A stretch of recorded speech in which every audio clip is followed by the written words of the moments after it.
What's up, everybody, and welcome into Phillies Daily. This is Mike Kennelly bringing you all things Philadelphia Phillies. Like I said, Phillies Daily. Make sure you guys subscribe for more Phillies content on the daily. Like the name says, today I had the pleasure of attending the Philadelphia Phillies versus Pittsburgh Pirates Game 3 to close out the series. The Phillies swept their PA rivals, their PA natives, the Pirates, 3-0 this weekend. The Pirates aren't really a good team, but the Phillies took care of business, which is all you can ask for out of them. They won a 1-0 game today, close game, with one of the best pitchers on the mound in all Major League Baseball, Paul Skeens. They beat them. They won. They swept the series. They're back on track after a series loss to the Cardinals before this. The Phillies are looking good. They're one of the best teams in all of baseball. Great to see. And a reason for that, impressive reason for that, honestly, Mick Abel, one of the Phillies' top prospects, their second best pitching prospect. Mick Abel, he is their number 8 prospect per MLB pipeline going into this year. He's a right-handed pitcher, 23 years old. He, is a consistent top 5 prospect in their minor league system. He's number 8 this year, like I said. He got his start today against the Pirates, his MLB debut. I had the pleasure of seeing it in person, live. It was cool to see. I was supposed to see Christopher Sanchez versus Paul Skeens, which would have been a great matchup, but cool to see Mick Abel's MLB debut, and he did not disappoint. Mick Abel went 6 scoreless innings against the Pittsburgh Pirates. Granted, the Pirates aren't the best team out there, but still impressive for a guy's Major League debut. Mick Abel, all the credit in the world to you. Like I said, he was a top 5 prospect in the organization since he was drafted in 2020. 2024, disastrous for him. He stunk last year in the minors in AAA. He spent a little bit of time even on the development list for the Iron Pigs. Just not a good season for him. But this year with Lehigh Valley, he's been pretty good. Pretty dang good for the Iron Pigs down there, or up there in AAA. Great for him. Got his chance today against the Pirates. 6 scoreless innings against a professional Major League Baseball team. I did not expect it. I was telling my buddies, like I said, I was at the game today, I said he's either going to go 5-6 innings, allow maybe 1 run max, or he's going to go 1 1/3 inning and allow 7-8 runs. And he proved me wrong, went 6 scoreless innings. Unfortunately for him, he's not going to have a place moving forward with the team. If they use him in the bullpen, then so be it. But he's a starter. They have an incredible starting rotation between Zach Wheeler, Aaron Nola, who's on the IL right now, Ranger Suarez, Christopher Sanchez, Jesus Luzardo, Taijuan Walker can pitch in there. They have Andrew Painter, their top prospect and the number 5 prospect in all of Major League Baseball, set to come up this summer. He's a starting pitcher. So there's really no room for Andrew Painter. Or no, there's no room for Mick Abel, excuse me. Andrew Painter definitely has a spot on this team coming up. Mick Abel, but he proved himself. If anything, he's just improving his trade assets. And we'll talk about that a little bit later. First, I want to talk about the offense here with the Phillies. They did win today 1-0, but they had just 3 hits. Now, like I said, they faced Paul Skeens. And Paul, if you haven't been following baseball over the past year, Paul Skeens, incredible talent out of college baseball, played for the Louisiana State University LSU Tigers. Aaron Nola used to play there, but Paul Skeens came out of there last year. He came up. He didn't even start the season with the Pirates in Major League Baseball. He started in the minors, but he came up, ended up being the 2024 National League Rookie of the Year, and then he came in third. Third behind the winner, Chris Sale with the Atlanta Braves. He won the Cy Young for the National League last year. And the Phillies' own Zach Wheeler came in a close second behind Chris Sale. Third place was rookie Paul Skeens. The Phillies had to face him today. Only had 3 hits today, but they won 1-0. Recently, they started off the season good, then they went into a little bit of a cold stretch. Then they started hitting again and winning ball games, and now recently they've kind of been slowing down a little bit again, but they're still winning some here and there. So It's hard to tell if it's something to worry about right now. They obviously have one of the best rosters, one of the best lineups in all of Major League Baseball. But today, 3 hits against a pretty bad Pirates team. Obviously, like I said, Paul Skeens was pitching. But something to look out for moving forward. Some of these guys have had struggled through the early parts of the 2025 season, including Bryce Harper, the superstar Bryce Harper, Alec Boehm, Bryson Stott's had his struggles, Trey Turner's had his struggles, Brandon Marsh. A lot of guys had struggles. We'll see. We'll see if it's an issue. Right now, we'll stay positive and we'll say that's something to deal with in the future. So, the offense could be a problem moving forward. They shouldn't be. Like I said, they're one of the best offenses in the MLB. And that's just how it is. I mean, I can't say anything else besides that. And what I wanted to say beforehand about the Phillies pitching, you might have seen Jose Alvarado. Now, Jose Alvarado, he's been a streaky reliever for the Phillies since they acquired him a few years ago. He's been really good. When he's going good, he's up there with the best of them in the entire league. One of the best relievers. He's got a nasty, high fastball, big arm, great sinker.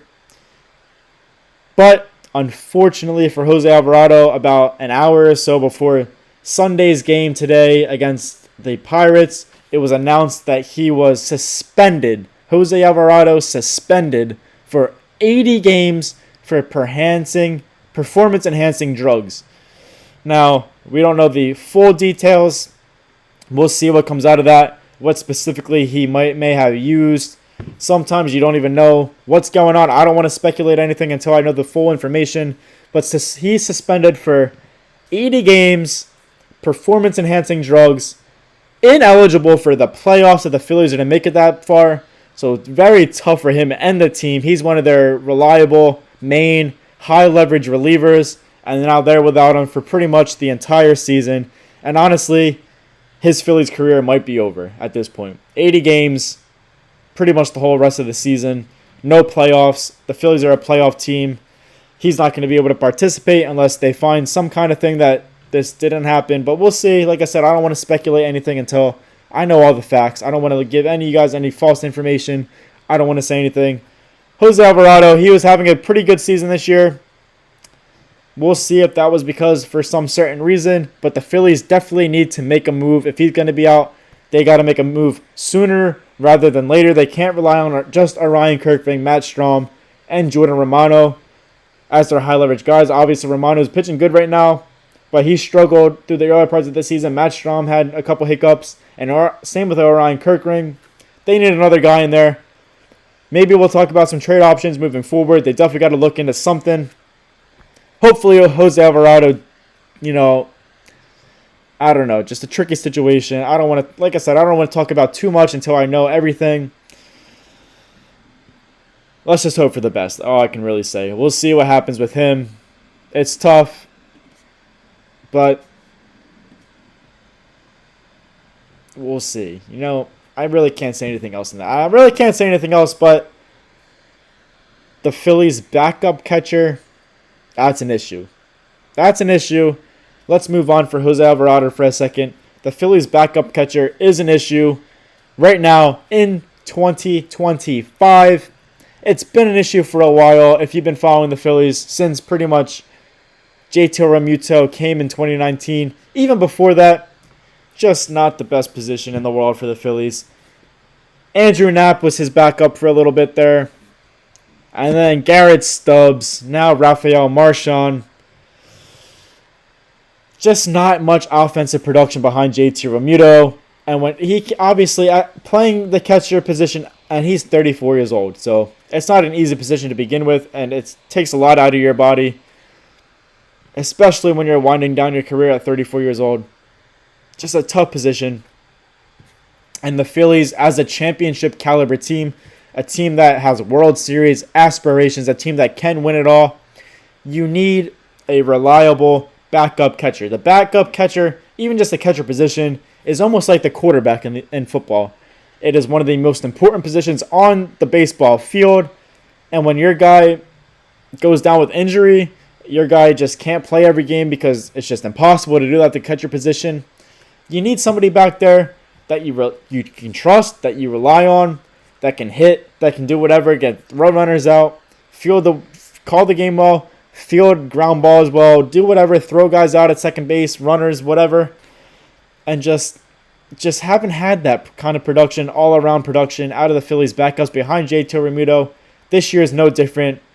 Rafael Marchand, he's been struggling this year. He earned the job over Garrett Stubbs this year as JT Realmuto's backup, and he's just not even hitting like enough for a major. I almost feel convinced that I can go out there as a former baseball player and hit better than Rafael Marchand right now. He went 0 for 3 today against the Pirates. Granted, the whole team, like I said, only had 3 hits, but he's batting just a low 143 in 2025. He hasn't had that many opportunities with JT Realmuto getting most of the starts, getting most of the playing time at catcher, but the fan base was high on Marchand, the coaching staff was high on Marchand, and he's just not grabbing a hold of this opportunity. Tough to see, but it happens. We'll see if the Phillies can find somebody better, maybe hopefully in the minors coming up soon. They have Eduardo Tate coming up. He's still very young. He's not going to come up anytime soon. Maybe somebody in free agency. A lot of uncertainty with a lot of these guys right now on the Phillies, but they're winning ball games. Mick Abel, another reason. Let me just say this. He came to dinner today, came to lunch, whatever you want to call it, for the Phillies, and let me tell you, he left 0 crumbs. He pitched great. It was great to see. Obviously, like I said, they swept the Pirates. And let's see them continue to win ball games and catch the New York Mets because, it's hitting season. It's Phil's season. It's, we all went Red October, baby. It's still far away from that. But the Phillies are looking good. And,